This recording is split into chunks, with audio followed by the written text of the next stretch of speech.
Hello, this is Shan Chandrasekhar welcoming you to another delightful part of our programming. As part of the Achievers, we featured some of the finest, highly accomplished people from around the world.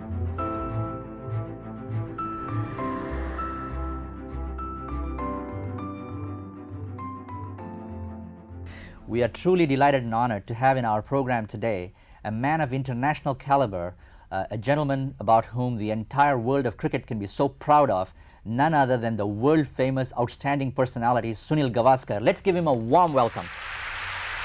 Thank you. Here's his 200 super innings. The Oval, 1979. Sunil Gavaskar scored one of the greatest centuries of modern times, a chanceless and error-free 221 in just over 8 hours. Magnificent performance for this fine batsman.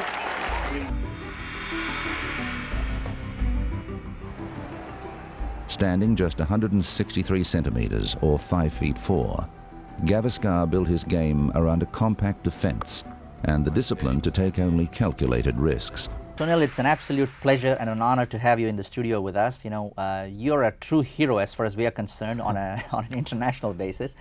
You hold a world record, and we have watched you play with great interest, either pre-tape programming from this part of the world or via satellite in the recent past as well. Your outstanding contribution to the game of cricket and to international understanding through your participation in cricket. Tell me about the moment you reached that world record, when you crossed Sir Donald Bradman's record of scoring the largest number of centuries in the world and also scoring over 10,122 runs. That moment, tell me about that moment. It was truly a tremendous moment, frankly, because when I started playing cricket, I had just one aim, and that was, when I talk about cricket, I mean Test cricket, and that was not to make a fool of myself at that level of cricket. And everything else really has been a bonus. Getting past Sir Don was simply a dream which somehow came true. I really can't describe the feeling at that particular moment. Sunil Gavaskar played in 125 test matches. He made 10,122 runs at an average of 51.12. His 34 test centuries remains the world record. He was the first man to make 10,000 test runs, the first to make 30 centuries, the first to play 100 tests, and the first Indian to take 100 catches. How did you first get involved in cricket, your early days in cricket? It is very easy for a young kid in Bombay to get involved in cricket, because cricket is the big sport, and so I was no different. But of course the fact that my uncle, my mother's elder brother, Madhav Mantri, played for India helped a great deal, because I used to go to his house and see all the mementos he had got. He'd got stumps which had been used in a test match. He'd got a ball autographed by some of the top players in the world. And he had those lovely sweaters, the woolly sweaters, the India colors. And those were all very fascinating. And that gave me the impetus, the incentive to start playing cricket on my own. You have now become a phenomena in cricket, okay? So first, of course, at the level of within India, if Amitabh Bachchan had a name as the superhero and the superstar within the film industry, you are the superstar and the superhero as far as the cricket industry in India. But not only in India, in your case, you're of international stature. Throughout the world, wherever you go, cricket fans, I'm sure, will recognize you at airports. I've heard stories from all around the world. Tell me something about the celebrity status. As you started getting this, did that change your personality or your game at all? Well, it certainly changed my personality in the sense that I was perhaps very shy, very withdrawn earlier on, and having played cricket at the international level, it broadened my horizons. I became a lot more confident of myself, and I think that showed in the game as well. While earlier on, when you were just playing in India, one was a little tentative as far as cricket was concerned. Later on, I think when you played outside India, I developed a game which was a little more confident, and I could play a lot more shots than I did in India. Gavaskar's captaincy showed the same determination with which he opened the batting. He was an inspiration and role model to younger players in the side. Cricket has been described by many people as a gentleman's game. As you well know, the North American context is a little different. There's a bit of a rat race here when it comes to sports. So hockey is fast, and so is baseball, and and football. How do you feel that cricket is going to make an impact in North America? Well, I think the first thing that really needs to be done is that you have to have very good television coverage of the game. Firstly, to spread the message of the game to various people who are watching. And if you can have a limited version of a limited overs, which is the 50 overs version, the 50 overs is a norm as far as limited overs is concerned. If you can have a limited version of that, maybe say 25 overs a side, that will make it even more interesting for people in North America to understand. That's a lot less complicated game than a 5-day game or a 3-day game. And once you have the interest of the people, maybe then you can go back to the 50 over version or the 2-day version. We now have some footage of this outstanding match featuring Sunil Gavaskar in one of the most exciting events against New Zealand. Is in the stands, Syed Mushtaq Ali.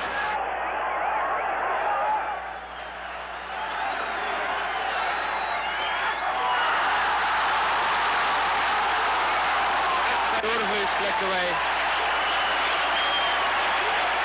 between mid-wicket and square leg.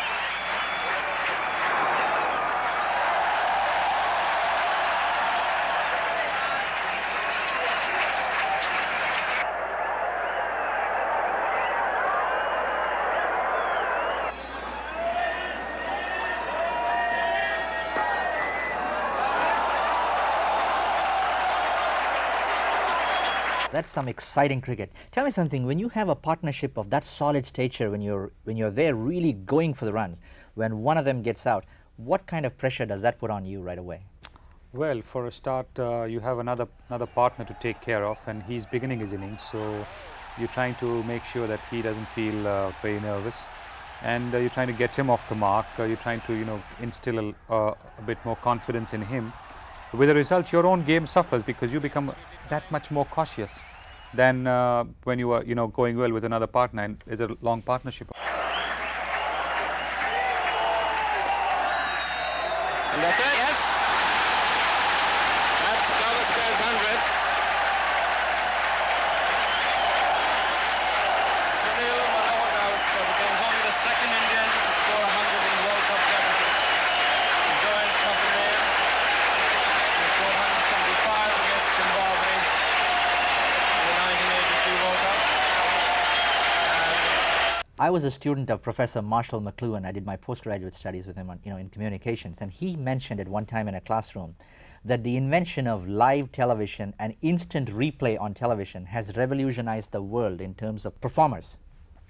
You as a cricketer and also as a captain of a team, what kind of pressure did you come across playing before an audience of 150,000 people there, spectators, as compared to 800 million people watching you live, where there was a possibility of an instant replay? Well, see, when you're playing some of the world's fastest bowlers, you don't really think as to who's watching you, how many people are in the stands, because your concentration is on that red ball in the bowler's hand. And it doesn't even strike you that you might be in front of so many thousand people. Also, it doesn't strike you, whatever your position is, whether you're the captain or just a player. All you want to do at that stage is to concentrate so hard on that ball which is being delivered to you, and to be able to negotiate it either defensively or with an attacking shot. That all these things don't appear in your mind at all. If they appear in your mind, then you're in trouble. Very interesting. What was the toughest challenge for you? When was the toughest period, that you were in a dilemma where you had to make serious decisions? Can you describe an incident like that? Well, I think when you're playing some of the fastest bowlers in the world, like the West Indian fast bowlers, you're always in two minds as to what kind of delivery they're going to bowl. You tend to try and anticipate the delivery to a certain extent. In the West Indians case, it is fairly predictable that they are not going to bowl in your half of the wicket. So you tend to sort of move back and across even before the ball has been bowled. So you prepare yourself in those ways. But basically, against that would be the toughest thing to do. But if you ask me, the real challenge is in playing the spin bowlers, where you have to not just rely on a forward or back movement, but you've got to step down the track to try and cut down the flight and the turn and the spin and the bounce of the ball. I think that's a lot more challenging thing than to face fast bowling. Very, very interesting. You see yourself now in banners, it's not like the good old days of cricket where cricket was just a gentleman's game, where it was like tea time affair on a Sunday afternoon for a few elite or so-called sophisticated group of friends. It's now a mass sport. I was fascinated in India when I went to villages and I saw, children, poor children having 3 sticks from a tree branch, and that fascinated me, and they were playing cricket. What do you think of cricket in the rural areas now of India? Well, thanks to television, thanks to radio, the message of the game has spread right around India, and you have everybody, coming on and playing cricket, which is very good. Hello, this is the Firozshah Kotla cricket ground in Delhi, the stage on which many great innings have unfolded. On this very pitch where I'm standing now, history has been written and rewritten. The greatest of them have come here and performed their parts in the endless drama of cricket. They are gone now. The crowds have come and cheered. They too have gone. What lingers on is the memory of those events. Richards inflicted humiliation on England again in 1984. In the final 15 overs of their allotted quota, Richards went absolutely berserk, unleashing an incredible array of strokes with awesome power that shred the England attack into pieces. The runner ball.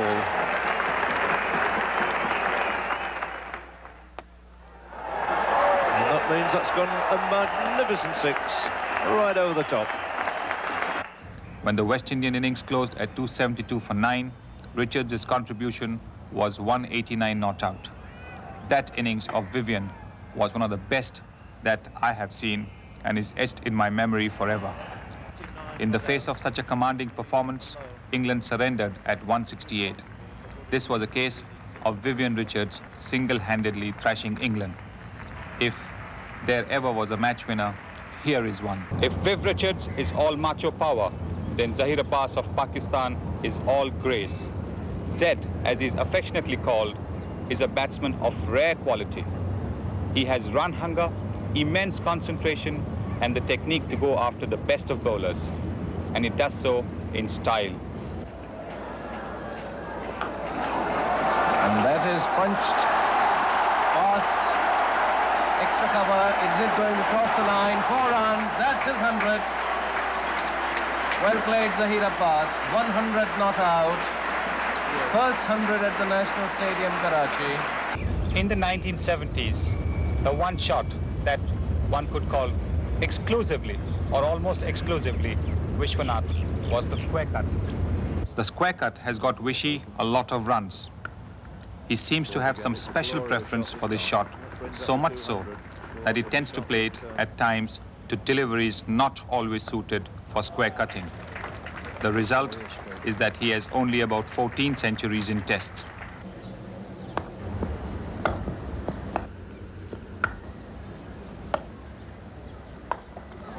There it is. Hundreds coming within a few minutes of one another. 3 to Vishwanath takes him to 101. So within minutes, these two players, Vensarkar and Vishwanath, have received the acclaim of their teammates from the balcony. Marshall to Gavaskar. Let's stand away, it's going down. What's going to be 4? And that's Gavaskar's 100. Gavaskar getting on to his 29th Test century.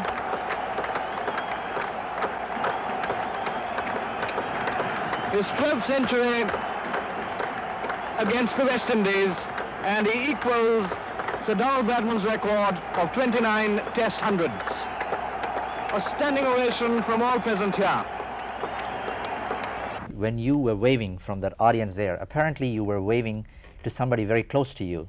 Who was that? That's right. It was my wife. She was sitting up in the players' balcony, and she was sitting with some other wives. And I just, after having reached that 29th 100, the first person I thought of was her, and so I waved to her. How has your wife helped you in your career? Oh, tremendously. You know, she's been a sort of a punching bag as far as I'm concerned. You know, I come back after a day's play when things have not gone well, and if I had to take my frustrations out, I would rather, you know, take it out in the privacy of my hotel room than on the field. She gives me a lot of valuable tips and advice, and sometimes a single word from her can, you know, take off my frustration completely, and I'm normal again. What is one day in the life of Gavaskar like?